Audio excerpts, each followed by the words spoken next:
오늘 본문은 스바의 여왕이 솔로몬 왕을 방문한 내용과 솔로몬이 누린 부귀 영화에 대한 말씀입니다. 하나님께서 부어주신 지혜로 솔로몬의 명성이 이방 먼 나라에까지 알려지게 됩니다. 이에 스바의 여왕이 솔로몬을 찾아오게 되지요.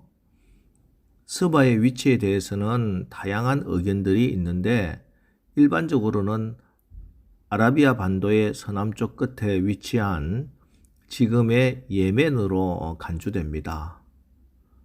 아마도 이스라엘을 정기적으로 왕래하던 아라비아의 무역상들에 의해 솔로몬의 지혜와 명성이 스바의 여왕에게까지 전달되었던 것 같습니다.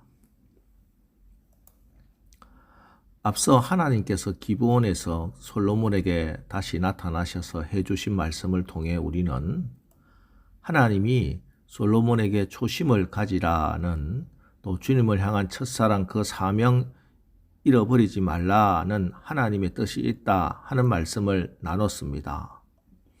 하나님의 관심은 하나님의 눈길은 크고 화려하고 아름다운 성전에 있는 것이 아니라 솔로몬의 하나님을 향한 마음의 중심, 그 믿음, 하나님이 맡겨주신 양떼들에 대한 그 순수한 사랑, 거기에 있다는 것이지요. 그런 면에서 사실 오늘 스바의 여왕의 방문을 통해서 하나님은 또다시 이 사실을 깨우쳐 주려고 하십니다. 솔로몬의 지혜와 성전과 궁전의 위용, 또 국가 시스템과 엄청난 규모의 재정을 본 스바 여왕의 고백입니다. 8절, 복되도다 당신의 사람들이여, 복되도다 당신의 이 신하들이여, 항상 당신 앞에 서서 당신의 지혜를 들음이로다. 당신 같은 왕을 모신 이 나라 백성과 신하들 참 복된 사람이라고 솔로몬이 지닌 지혜와 부를 격찬합니다. 그리고 9절, 당신의 하나님 여호와를 송축할지로다. 여호와께서 당신을 기뻐하사 이스라엘 왕위에 올리셨고 여호와께서 영원히 이스라엘을 사랑하심으로 당신을 세워 왕으로 삼아 정의와 공의를 행하게 하셨도다 하고, 어떻게 스바의 여왕이 이 모든 지혜와 복이 하나님께로부터 온 것을 알게 되었는지 알 수는 없지만 이 스바의 여왕의 입에서 놀랍게도 하나님 여호와를 송축합니다. 솔로몬의 지혜와 부가 하나님께로부터 온 것임을 분명히 합니다. 이어서 더 의미심장한 말을 이어갑니다. 여호와께서 영원히 이스라엘을 사랑하심으로 당신을 세워 왕으로 삼아 정의와 공의를 행하게 하셨도다. 하나님께서 솔로몬에게 그런 지혜와 부를 베푸시며 왕으로 삼으신 이유가 바로 정의와 공의를 행하게 하심이라는 것입니다.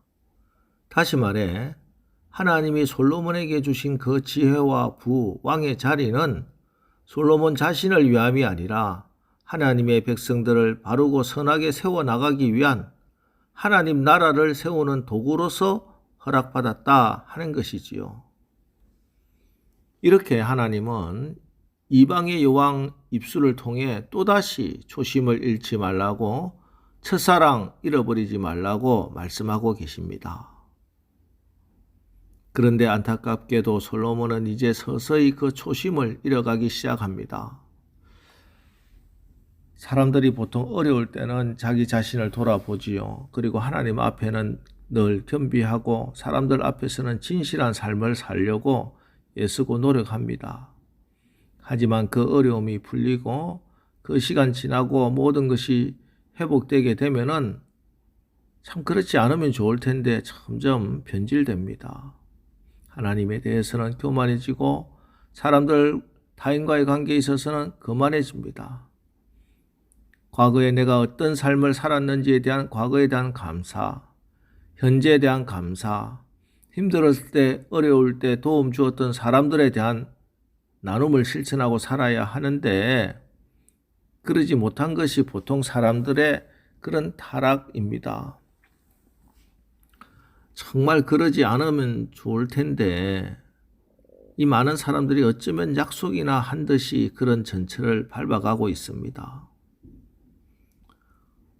오늘 우리가 읽은 이 본문의 솔로몬도 초심을 잃어버리고 처음에 마음은 그러하지 않았는데 하나님을 알았을 그 처음 마음은 참 괜찮은 사람이었는데 갈수록 변해가는 그의 모습을 우리에게 보여주고 있습니다. 그가 지닌 지혜와 부 왕위의 자리에 대해서 하나님 여호와를 송축할지로다 하며 하나님께 찬양을 돌리라는 서바 여왕의 찬양 고백에 대해 전혀 반응하지 않습니다. 더 나아가 하나님께서 그를 왕으로 세우신 까닭이 하나님의 백성을 바르고 선하게 다스려 하나님 나라를 세워나가는 것임을 서바의 여왕의 입을 통해 다시금 재인식해 하셨음에도 불구하고 솔로몬은 무감각합니다. 그리고 점점 하나님의 마음에서 멀어집니다. 솔로몬을 방문했던 서바의 여왕이 떠나면서 10절 이에 그가 금 120달란트와 심히 많은 향품과 보석을 왕에게 드렸으니 서바의 여왕이 솔로몬 왕에게 드린 것처럼 많은 향품을 다시 오지 아니하였더라. 그리고 14절에 보면 솔로몬의 세입금의 무게가 금 666달란트요. 1년에 벌어들인 세금의 무게가 금 666달란트입니다. 이렇게 어마어마한 돈을 벌어들입니다. 그런데 문제는 이것을 어떻게 사용하느냐 하는 것이 문제입니다. 16절 솔로몬 왕이 쳐서 느린 금으로 큰 방패 200개를 만들었으니 매 방패에 든 금이 600세겔이며 큰 방패를 금으로 만들었어요. 그리고 17절에 보면은 또 쳐서 느린 금으로 작은 방패 300개를 만들었으니 매 방패에 든 금이 3만에라. 왕이 이것들을 레바논 나무 궁에 두었더라. 큰 방패도 만들고 작은 방패도 금으로 만들어서 왕궁 벽에 또 자기가 보고 싶은 곳에다 걸어두었다 하는 그 말씀입니다. 그뿐입니까? 18절 왕이 또 상아로 큰 보좌를 만들고 정금으로 입혔으니 상아로 보좌를 만들고 왕의 보좌를 금으로 입혔다는 것입니다. 21절은 솔로몬 왕이 마시는 그릇은 다 금이요 레바논 나무궁의 그릇들도 다 정금이라. 게다가 26절을 보면은 솔로몬이 병거와 마병을 모으며 병거가 1400대요 마병이 12000명이라 병거성에도 두고 예루살렘 왕에게도 두었으며 이후에 나오는 말씀도 다 동일합니다. 하나님이 자기에게 주신 지혜와 명성과 부귀 영화를 1년의 세수를 이런 식으로 오직 자기만을 위해서 다 탕진하고 있습니다. 은혜를 받으면 받은 은혜는 나누어야 하고 받은 은혜는 흘려보내야지 타락하지 않습니다. 과거에 어려웠던 시절, 힘들었던 시절 기억하고 하나님이 이렇게 지혜를 주시고 축복해 주셨는데 그럼 이것을 누구를 위해서 사용해야 하겠습니까? 백성들은 지난 20년 동안 솔로몬의 왕궁을 위해서 성전 건축에 7년, 왕궁 건축에 13년을 자그마치 사용해야만 했습니다. 20년 동안을 부역에 시달린 백성들입니다. 큰 방패, 작은 방패, 상아를 금으로 입히고 마시는 모든 물그릇 금으로 치장하고 남아 도는데도 불구하고 그 백성들을 위해서 그 물질을 사용한 기록이 전혀 나오지 않습니다. 축복은 베풀기 위해서 하나님이 주신 것입니다. 2006년에 어게인 1907년 집회 때 상암동 월드컵 경기장에 모인 7만 성도들에게 릭 웰런 목사님이 외친 말씀입니다. 한국 교회여 부흥의 파도를 소망하라.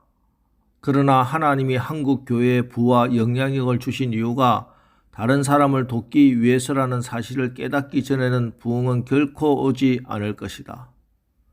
하나님은 한국 교회를 통해 세계를 축복하시기 원한다. 하지만 한국 교회가 받은 축복을 다른 사람에게 베풀지 않는다면 하나님께서는 그 축복을 걷어가실 것이다. 오늘 이 새벽 기도하시면서 하나님이 우리 가정에 우리 교회에 주신 은혜가 무엇인지 잘 돌아보시고 기억해 보시고 받은 거, 은혜로 받은 거 잘 나누면서 우리 하나님의 선하심과 인자하심을 드러내는 그런 멋진 하루를 사시기를 주님의 이름으로 축원합니다. 기도하겠습니다.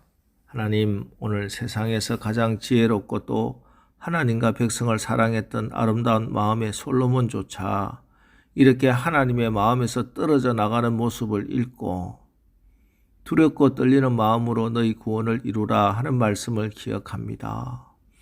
주님, 오늘 말씀을 통해 저희가 주님을 향한 첫사랑과 믿음의 초심을 지켜나가기에 얼마나 연약한 질그릇 같은 존재인지 깨닫습니다. 그래서 오늘 이 새벽에도 주님의 은혜를 구하며 기도합니다. 우리가 늘 하나님의 은혜와 성령의 인도함 안에서 우리에게 베푸신 은혜와 축복을 나누고 살아가게 긍휼을 베풀어 주옵소서. 우리가 이 새벽자리에 나와서 눈물로 기도하고 말씀에 순종하는 이 모든 것이 우리의 공로가 아니라 하나님의 은혜의 통로가 되게 하옵소서. 예수님의 이름으로 기도합니다. 아멘. 자, 이제 주여 우리가 늘 주님을 향한 초심을 잃어버리지 않고 받은 은혜 나눔으로 더 큰 은혜가 임하게 하옵소서. 오늘 말씀 붙들고 우리 합심해서 기도하고 나가겠습니다. 우리 기도하겠습니다.